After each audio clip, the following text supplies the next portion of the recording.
welcome to my kitchen. I'm Bubbe Joan, and this is Daniel, one of my beloved children. And today, in Someone's in the Kitchen with Bubbe Joan, we're frying traditional potato latkes. Why do we fry potato latkes and sufganiyot on Hanukkah? It's because when the temple was rededicated, after the Hasmoneans took it back from the Greeks, or the Maccabees, you might be thinking, took it back from the Greeks, they had enough oil for 1 day in the menorah, but it takes 8 days to purify the oil. So the miracle was that the 1 day's oil lasted 8 days. That's why we burned 8 candles for Hanukkah. Stay tuned for that. Thank you very much. Let's make our classic potato latkes. Our ingredients are 2.5 pounds of potatoes, preferably Yukon Gold. I will say that this recipe is from Tori Avey, and a lot of us cook Tori Avey's recipes because they're just really good. She's got really good basic recipes, make sense, cook up well. 2.5 pounds of potatoes, preferably Yukon Gold. 1 large onion. 3/4 cup matzo meal or breadcrumbs, and yes, I said matzo meal because that's how I was brought up to say it. I'd also say 2 large eggs, a tablespoon of potato starch or more. So we'll start with the tablespoon, we'll see how it looks. Plus we'll be keeping some starch back from the potatoes themselves. 1 1/4 teaspoons of salt or more to taste. A 1/2 teaspoon of pepper. Okay, let's get into oil. You got to fry in oil because of the oil from Hanukkah. Please don't use vegetable oil or seed oil. Oh my gosh. You have any problems like with pains or anything like that? Any illnesses? The vegetable oils and seed oils, canola oil, sunflower oil, doesn't matter. They are inflammatory. They're not good for you. So we are going to use olive oil because olive oil, that's what was burned in the temple, right? And I'm not using virgin olive oil. It doesn't have to be virgin because we're not eating it like in a salad. And it has a higher smoke temperature. Ideally, we could put, I love this recipe, you can put like a 1/4 cup of schmaltz. What's schmaltz? Chicken fat. I'll tell you about that on another show. And that'll give it much better flavor. But I would use either olive oil or coconut oil. Those are my go-to oils. Coconut oil more for frying, but we're going to do olive oil because it's tradition. All right, so you have the ingredients. So first we're going to start with our matzo meal. We use matzo meal or breadcrumbs. I am going to make gluten-free matzo meal because some of my favorite people are gluten-free. And they tell me gluten's not good for you. So I have been doing this forever. I'd never buy matzo meal anymore in the jar from Manischewitz or whatever. All I do is buzz up some matzo.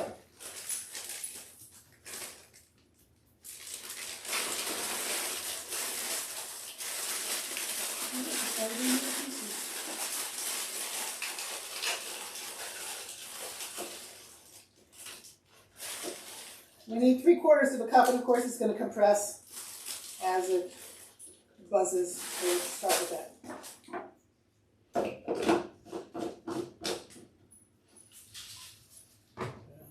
Handy dandy bullet. I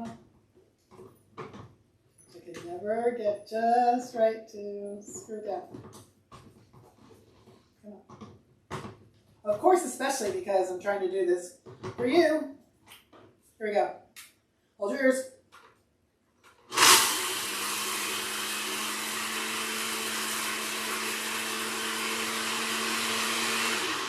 Matzo meal. Great use for stale matzo. Doesn't have to be fresh for this. All right, I'm going to break another rule. This is a liquid measuring cup. You're only supposed to measure liquids in it. For a dry measure, you're supposed to use a cup that you can just level off. But I'm not doing that because it's 3/4 of a cup, and I don't want to do a 1/2 cup and 1/4 cup, so we're just doing this. Let's see how close I got. Woohoo! Ha! 3/4 of a cup. Okay, now we have our matzo. Yes, over there. So we're going to start by shredding potatoes. Or we're doing the second step. Sorry, we already started. Is shredding potatoes.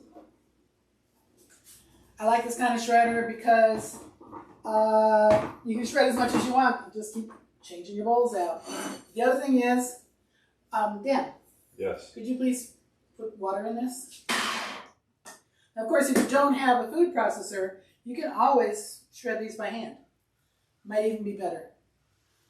Certainly more love can leak out, right?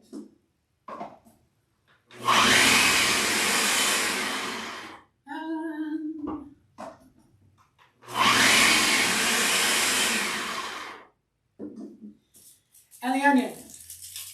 You know there's a right way and a wrong way to cut an onion?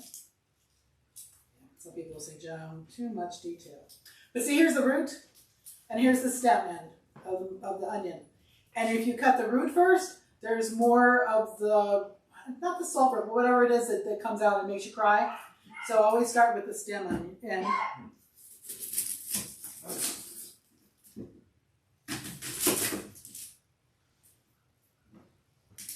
Rachel Ray has her thank you for coming by bowl. So that's what I made, was a thank you for coming bowl.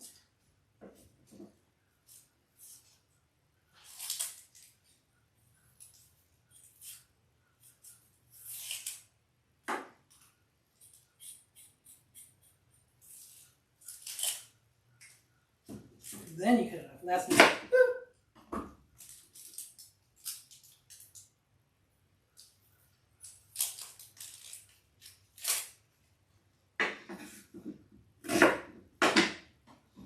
All right, if I cry, you'll know why. And actually, already starting. Actually, I don't want that to go in the water. Take it back. Hold on.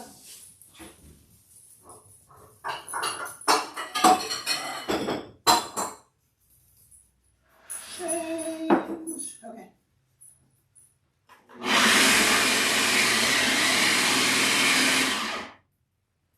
And everything's grated. It's a lot easier than by hand. All potatoes are shredded and the onion is shredded. We have to do the squeezing out. So I decided to use the right tools, right? Got this big. You could dump out the potato shreds into a colander, but as we're going to find at the bottom of this bowl is potato starch, real potato starch, the starch that came off the potatoes. We want to use that in the recipe. So that's why we're going to go ahead and just pull everything out and leave the liquid behind. Well, not enough of the liquid because we're still, I use the word we lightly because Dan's still going to have to squeeze out the water. But you can even see, maybe, that this water is kind of white coming off the spoon. And I think what we're going to do is divide this into batches. So it's not too much because the worst thing you can do is like overload the towel and then be squeezing it and have everything go all over the place. Experience? Maybe. Folding up the towel. Wrap it up like this. Whoa, whoa, whoa, without doing that. And, Dan, if you want to step over here. Squeeze this out into here. I find something that's enough. Everything uses wire. Look at the muscles bulge.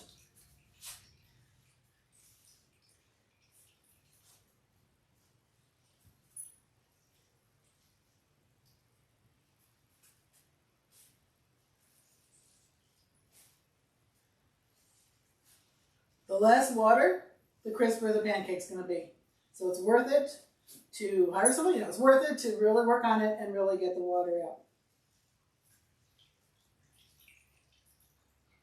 Wow. Okay. Excuse me.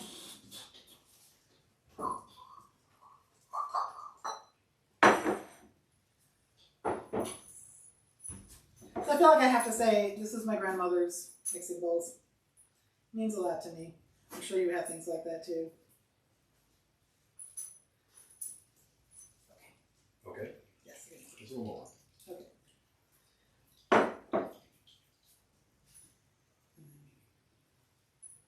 All right.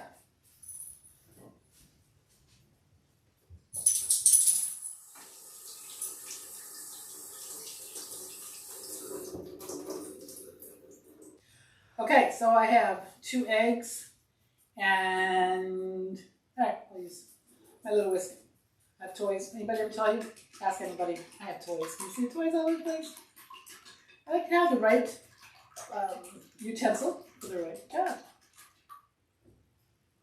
Why not? There's my 2 eggs. I have a tablespoon of potato starch and 1¼ teaspoons of salt. Most recipes are for regular table salt. Please don't use table salt. And please don't use the iodized kind. This is Himalayan pink salt. It's got minerals in it. It has more flavor, but less sodium content. So sometimes if you do a recipe like this and you're using either real salt, which has even more minerals, or pink salt, use a little bit more than the recipe calls for. Again, you can taste it and see how good you're doing. My 3/4 cup of matzo. I think that's everything. Oh, some pepper.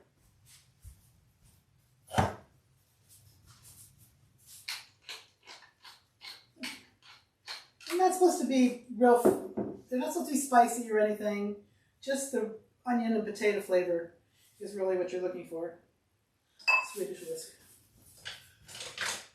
Did you ever see one of these? It's a Swedish whisk. It's really cool when you have things that are a little thicker than you would use for a whisk, but thinner than you would for a spoon. You do a great job. I opened a jar of peanut butter last night, and I had to mix the stuff in, well, not peanut butter, but anyway, had to mix the oil in, and this was awesome for that. Oh my goodness. Did the trick. So now I have everything in here. Potato, onion, matzo, eggs, potato starch, salt, pepper. And now I'm ready to mix in.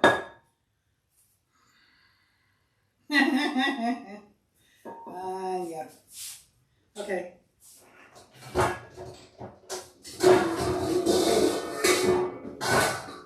It's bad boy time. Otherwise, I'll make such a mess. My dogs believe in God, by the way. When I'm cooking, they stand around by my feet saying, please God, let her drop something. Please let her drop some food. Promise myself I'll get that in. No, that's not this. This is not really good mixing. It's very dry moisture. Oh, I promised I would look at the potato starch in the bottom of the bowl. So unfortunately I couldn't find a bowl that wasn't white. So it's going to be hard to see on camera. But when you try this at home, after you let the liquid sit out for a little bit, there's actually a whole layer of white. Oh, I know what I can show you with there's a whole layer of white here in the bottom of the bowl. That's potato starch. Is that not cool? So put that in.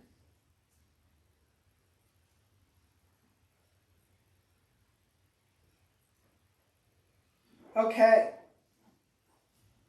And boy, I appreciate having Dan here.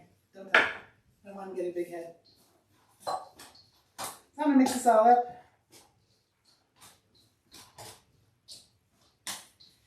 And then we'll be ready to cook. So says the cook. That's about the amount of moisture it is in this.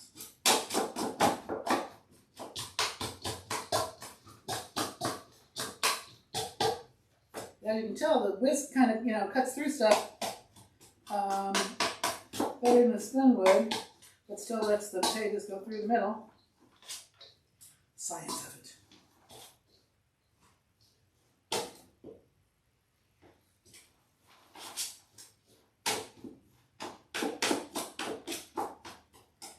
I am just not convinced. Come on, another egg, please.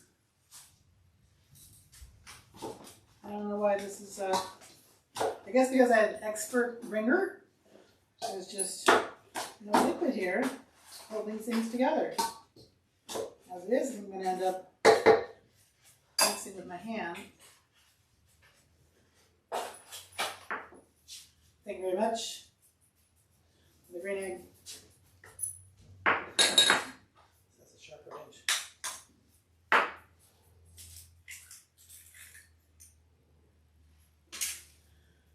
little stir.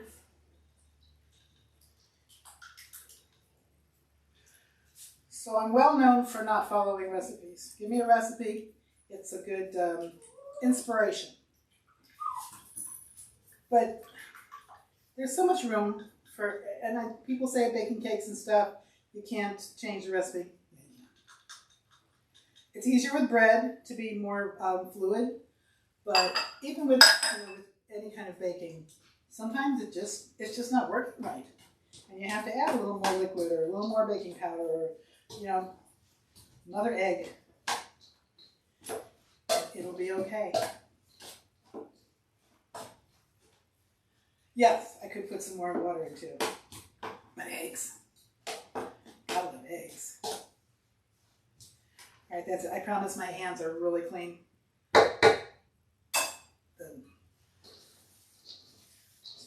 Just sometimes is not enough.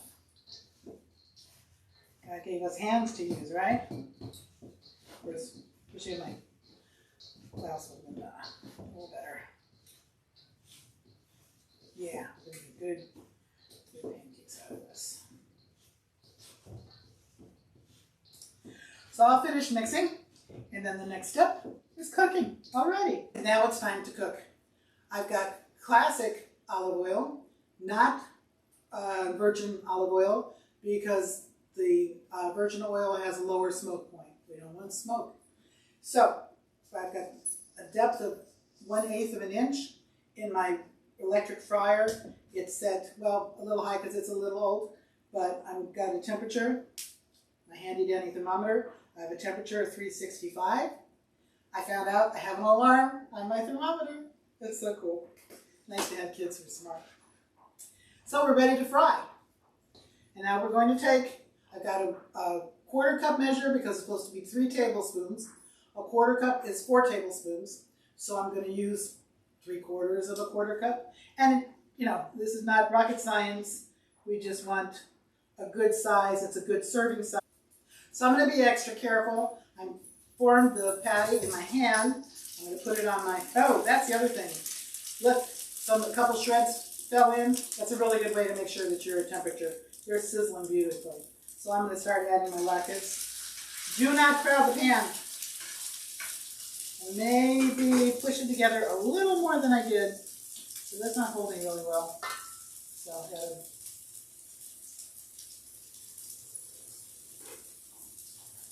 there. Slide it into the oil carefully. Now I'm just doing it by eye. So you want some thickness to the latke so that you can have crispy edges, or crispy on the outside, and nice and velvety on the inside.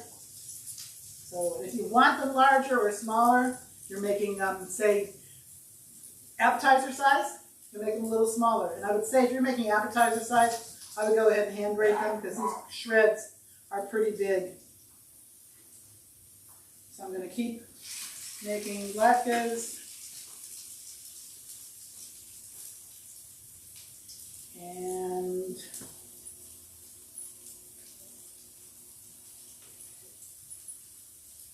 it only takes about 2 to 3 minutes per side. Oops, don't watch me. I forgot to put it on the...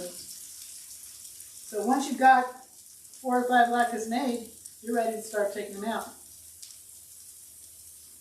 Now, I will get my hands a little clean. It's great for frying. It's really thin and it lets the oil through. You don't have to worry about plastic melting. And here I'm going to flip the first one. Yes, I'm going to flip the first one. Ta-da! So the other secret to good crispy food is to use a rack. Because if you put it down on a plate, it's just going to steam because it's really hot and the plate's going to hold the moisture.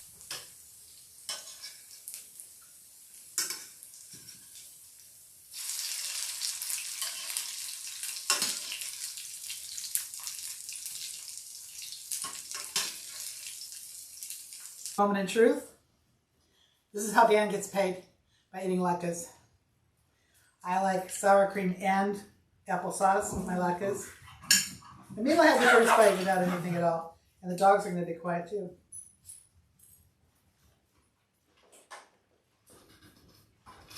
Right? Crispy on the outside. Well cooked, soft on the inside. A little sour cream and a little applesauce. Oh, this has been Daniel and Bubbe Joan on Someone's in the Kitchen with Bubbe Joan. Thanks for watching. Come on over, maybe I'll have a couple leftovers.